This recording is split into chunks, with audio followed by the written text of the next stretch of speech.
aí galera, tudo bem com vocês? Hoje a gente tá aqui pra reagir imparável. Satoru Gojo revela sua nova expansão de domínio e sela Sukuna 227 do Bruno Bandeira dessa vez. Ontem a gente trouxe do Tonerd, mas vocês sempre pedem desses dois canais, então a gente sempre traz dos dois, beleza? Se vocês quiserem de outro canal, só deixa aí nos comentários que a gente traz, beleza? Sem problema nenhum. E se você quiser outro vídeo também, é só comentar que a gente traz tudo baseado no que vocês comentam, tá bom? Verdade, meus amigos, o canal de games já tá ativo, vão lá, ontem saiu o vídeo, hoje vai sair de novo, beleza? Tamo junto, então bora pro vídeo. Bora! Satoru Gojo e Sukuna seguem numa batalha insana com as suas expansões de domínio, onde cada um precisa alterar as regras da sua própria expansão contra o seu adversário. E já na sua terceira expansão de domínio consecutiva, Satoru Gojo finalmente consegue ganhar a vantagem contra Sukuna num verdadeiro xadrez 4D no capítulo 227 do mangá de Jujutsu Kaisen.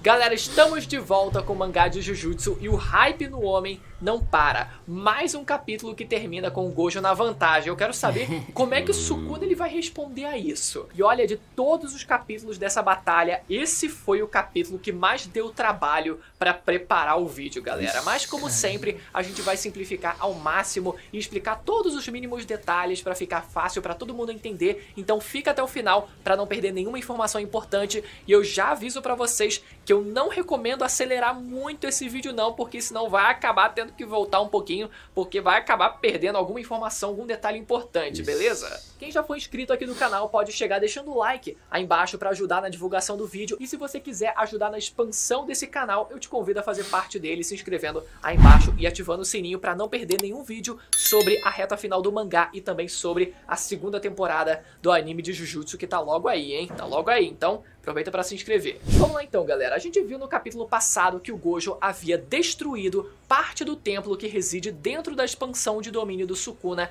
depois de isolar o Sukuna contra o próprio templo usando do seu brilho vermelho. E não só a gente como leitor, mas os próprios personagens teorizaram que talvez aquele templo fosse uma espécie de fraqueza da expansão do Sukuna. O Sukuna, em tese, teria criado essa condição de um alvo físico que pudesse ser destruído para que ele pudesse, quem sabe, aumentar a área de alcance da sua expansão. Mas nada disso foi abordado nesse capítulo, então pelo visto não passou de mera especulação, tanto da gente quanto do pessoal dentro do mangá, e o Sukuna seguiu firme e forte, né, no começo desse capítulo. Vemos o Yuta confuso com o fato do Gojo ter sido capaz de usar a técnica reversa para recuperar a sua energia, as suas técnicas. O Yuta, ele diz que a sensação de esgotar as suas técnicas Jujutsu é totalmente diferente da exaustão provocada por danos físicos, e que mesmo que um motor não demonstre defeito, ou seja, mesmo que o corpo do Gojo esteja bem,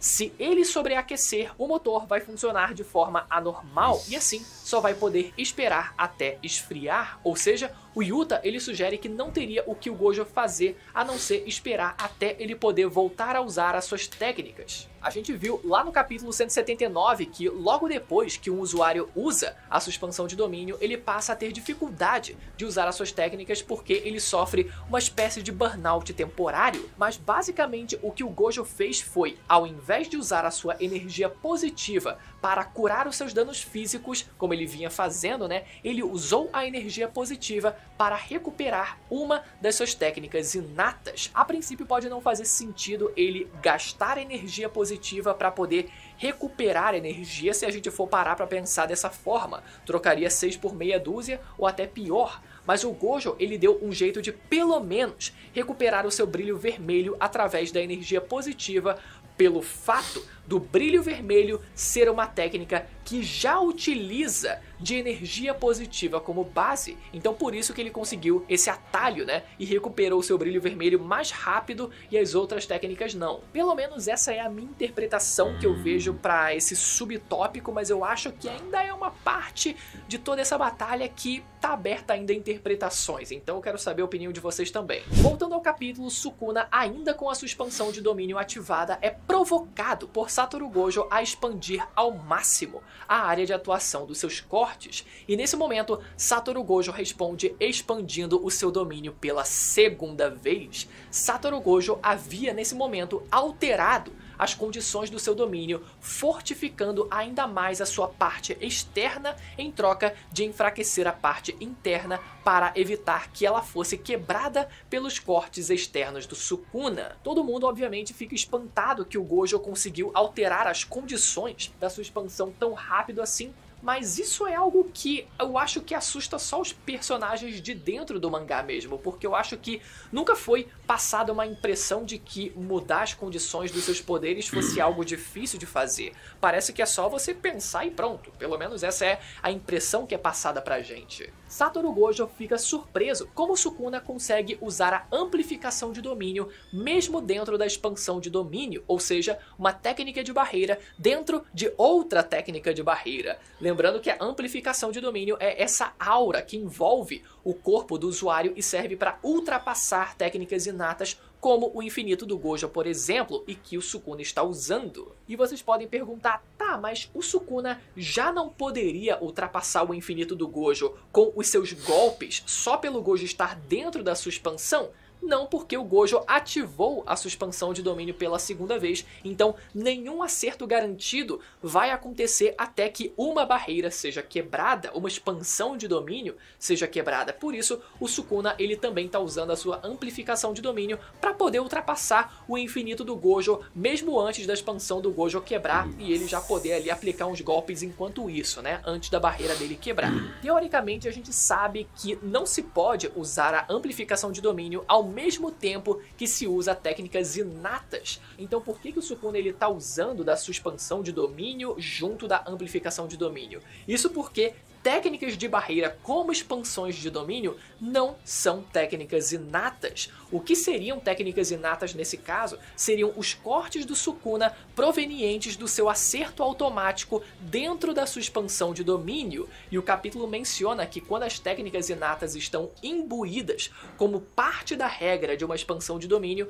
aí tudo bem, tá valendo. Ou seja, o Sukuna só não pode usar as suas técnicas de corte enquanto usa a sua amplificação de domínio se ele usar por conta própria, mas é possível ele usar as suas técnicas de corte via a sua expansão de domínio. Ele basicamente terceiriza o processo e dessa forma ele consegue burlar essa limitação. E depois de uma trocação franca, Satoru Gojo percebe que o acerto automático dos cortes da expansão de domínio do Sukuna estava desativado. Só que como é que o Gojo ele percebeu isso nesse momento se, enquanto as expansões estão disputando entre si, o acerto automático delas não funciona? E a resposta para isso, ao meu ver, talvez seja devido à percepção aguçada que ele tem através dos 6 olhos, né? E que talvez tenha feito ele conseguir perceber que alguma coisa estava diferente, alguma coisa estava estranha na expansão do Sukuna. E além do Gojo ter percebido algo estranho, ainda tinha outra coisa suspeita acontecendo, que era o Sukuna não desgrudar um único momento sequer do Gojo, roçando nele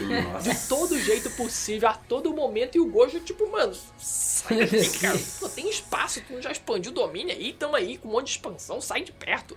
Enfim, logo em seguida, vemos o Kenjaku num flashback alertando o Sukuna que dentro da expansão do Gojo, somente o próprio Gojo, como a gente sabe, e quem estiver em contato físico direto com ele, não vai sofrer os danos do acerto automático do vazio ilimitado. Então aqui existem duas possibilidades. Primeiro, pode ser que o Sukuna estivesse em contato direto com o Gojo para caso a sua expansão fosse quebrada e ele assim já garantir que não ia sofrer o acerto do vazio ilimitado, ou a segunda possibilidade, que seria o Sukuna ter que permanecer em contato direto com o Gojo pelo fato dele ter desativado o seu acerto automático de cortes. No caso, os acertos das suas expansões só se anulariam se os dois acertos estiverem ativados, mas como o Sukuna desativou o acerto da sua expansão, ele ficou suscetível ao acerto do ilimitado, mesmo com as duas expansões ainda de pé e se chocando e igualadas. Por isso ele precisava se proteger ficando em contato com o Gojo.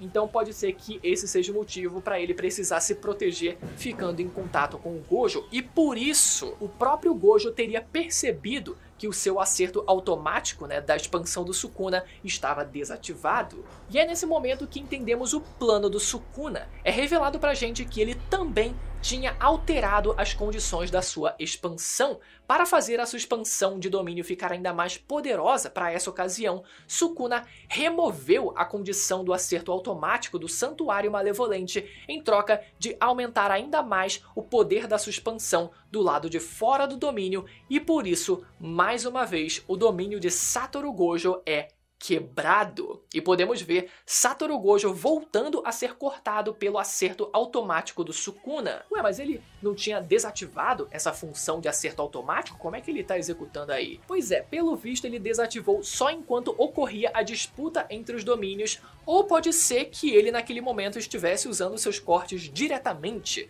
no Satoru Gojo e não através do acerto garantido da sua expansão de domínio, mas isso a gente vai entender daqui a pouquinho. Por enquanto, vemos Satoru Gojo dizer que aqueles foram apenas cortes superficiais, devido a uma técnica que ele aprendeu ainda quando criança, mas que por algum motivo ele parou de usar depois de um tempo, né? Não precisava mais. E o nome dessa técnica era a emoção da pétala decadente, uma técnica de barreira antidomínio que é passada secretamente dentro das 3 grandes famílias de feiticeiros. E eu tenho certeza que todo mundo pensou que esse seria o tal poder oculto do protagonista contra o vilão milenar, que nunca tinha sido mencionado antes e que seria a chave para a vitória. Mas não, galera, meu amigo, Jujutsu chega da raiva, é extremamente bem amarrado. Por incrível que pareça, essa técnica apareceu no capítulo 108 do mangá através da família Zenin. Nesse capítulo, vemos que a emoção da pétala decadente envolve o usuário numa aura de energia amaldiçoada que contra-ataca no momento em que o acerto automático de uma expansão entra em contato com ela. A própria energia amaldiçoada do usuário contra-ataca automaticamente, counterando qualquer ataque com um nível de força suficiente para anular o ataque. Claro que essa não é uma técnica absoluta, já que a gente viu lá no capítulo 108 o Naobito Zenin sofrendo, sendo atingido por ataques provenientes de força física, que agora a gente vê nesse capítulo que até mesmo ataques de energia amaldiçoada como os cortes do Sukuna também não são inteiramente defensáveis, mas ainda é algo mais eficaz do que o domínio simples como citado nesse capítulo. Então olha só, como essa é uma técnica que foi criada para counterar acertos automáticos de expansões de domínio de outras pessoas, isso provavelmente significa que o acerto automático do Sukuna foi reativado depois que a expansão do Gojo foi quebrada. Mas para surpresa de todo mundo, Gojo expande o seu domínio pela 3ª vez seguida.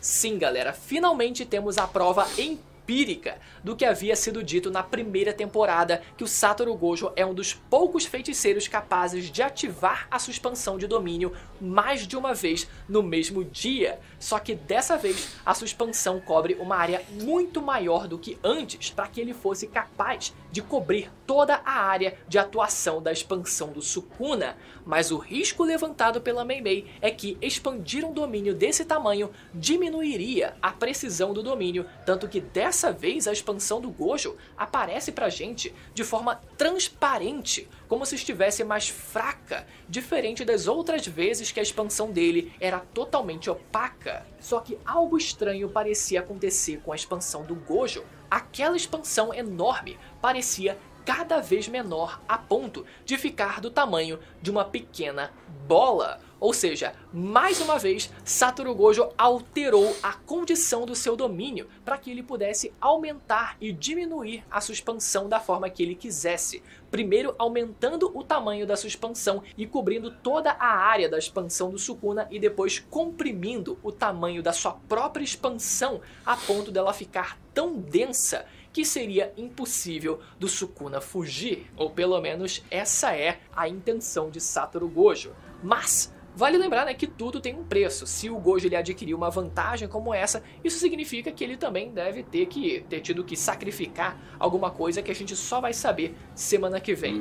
Mas foi uma excelente jogada do Gojo, mais um capítulo onde o homem permanece na vantagem, olha só vocês, E de forma geral, esse foi um grande xadrez 4D entre o Gojo e o Sukuna, alterando as condições das suas próprias expansões de domínio para se adequar à batalha e conseguir permanecer na vantagem. Eu quero saber o que o Sukuna ele pode fazer pra sair dessa, hein? Será que ele vai conseguir quebrar a expansão do Gojo de dentro pra fora ainda assim? Ou será que ele vai ter que partir pra outros artifícios, outras artimanhas? Eu quero ler a opinião e a teoria de vocês aí nos comentários, e caso você tenha ficado ainda meio perdido em tudo que tá acontecendo, você pode assistir o review dos últimos capítulos do mangá de Jujutsu para se inteirar um pouco mais de tudo que aconteceu dos capítulos anteriores e ficar por dentro de tudo que tá acontecendo nessa reta final do mangá de Jujutsu Kaisen, combinado? A gente se vê semana que vem, até a próxima, tchau! Caramba, nossa, meus amigos. Olha, eu sei, assim, né, eu suspeito que o Satoru, ele tem uma carta na manga, só que, mano, pra mim, claramente ele tá tomando uma surra. Tá tomando. Claramente, entendeu? Mas eu acredito que ele tem, assim, um plano B, enfim, ele vai, né, conseguir dar a volta aí por cima e tudo mais. Agora eu quero ver o que vai acontecer no próximo, né, porque, tipo, acabou só aí. E aí, tipo, nem, né, tipo, o que será que vai acontecer? Meio, tipo, fica aquela incógnita, né? Porque será que o Sukuna vai conseguir, né? Como ele falou aí no final do vídeo. Ou não? Qual será a próxima técnica do Satoru? Então, né, esse finalzinho aí deixou todo mundo agora aí na expectativa. E também ele, né, como a gente viu no vídeo anterior também, o Satoru usou mais uma vez a mesma técnica do capítulo retrasado. Caraca. E isso eu acho que foi meio inesperado. Acho que ninguém esperava que ele fosse usar de novo. Usar de novo, Mas, meus amigos, a pergunta que não quer calar: será que o Sukuna vai sair dessa expansão ou não? E como ele falou, mano, às vezes o Jujutsu é chato, né? Porque, mano, segura, né? Segura, você pensa que vai ter uma reviravolta, não. O negócio tá pegando fogo, meus amigos. Mas uma coisa eu sei, Satoru Gojo, eu acho que é um dos caras dos animes, mano, tirando o Goku, que mais aguenta a porrada, porque o coitado tá apanhando. Mas vamos ver como que vai ser o desfecho aí desse próximo capítulo, beleza? Verdade, gente. Eu espero que vocês tenham gostado. Comenta o que achei, a gente vê no próximo vídeo.